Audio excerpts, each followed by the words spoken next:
নমস্কাৰ এই মুহূৰ্তত জনাই আছো অসমৰ মেট্ৰিক আৰু উচ্চতৰ মাধ্যমিকৰ শিক্ষাৰ্থীসকলৰ বাবে ভাল খবৰ মে মাহত ঘোষণা কৰা হ'ব মেট্ৰিক আৰু উচ্চতৰ মাধ্যমিকৰ ৰিজাল্ট মে মাহৰ কোনটো তাৰিখে ৰিজাল্ট দিব কোনকেইটা ৱেবছাইটৰ যোগেদি আপোনালোকে ৰিজাল্ট চাব পাৰিব আৰু কম্পাৰ্টমেণ্টেল এক্সাম হ'ব নে নাই সবিশেষ জনাম আজিৰ এই ভিডিঅ'টোত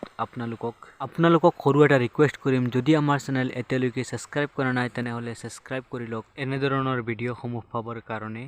বলক আজিৰ এই ভিডিঅ'টো আৰম্ভ কৰো অসম চৰকাৰে 10টা ৱেবছাইট মুকলি কৰিছে কোনকেইটা ৱেবছাইট আপোনালোকক দেখুৱাই দিছো এক number result.sebaonline.org 2 number resultassam.nice.in 3 number www.indiaresult.com 4 number examresult.net বা Assam 5 নম্বৰ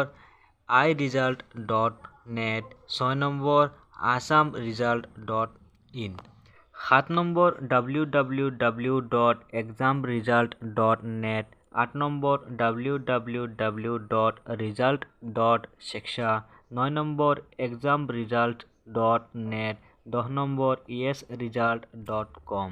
এই 10টা ৱেবছাইটৰ যোগেদি আপোনালোকে ৰিজাল্ট হোৱাৰ 10 মিনিট আগতে ৰিজাল্টসমূহ চাব পাৰিব আপোনালোকৰ ৰিজাল্টসমূহ মে মাহৰ 25 তাৰিখে উচ্চতৰ মাধ্যমিকৰ শিক্ষাৰ্থীসকলৰ ৰিজাল্ট হোৱাৰ সম্ভাৱনা বেছি HSৰ ৰিজাল্ট মে মাহৰ 30 তাৰিখে হোৱাৰ সম্ভাৱনা বেছি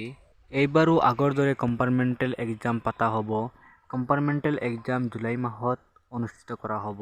ভিডিঅ' যদি ভাল লাগিছে লাইক কৰি দিব আৰু আমাৰ চেনেলটো এতিয়ালৈকে সাবস্ক্ৰাইব কৰা নাই চেনেলটো সাবস্ক্ৰাইব কৰি ৰাখিব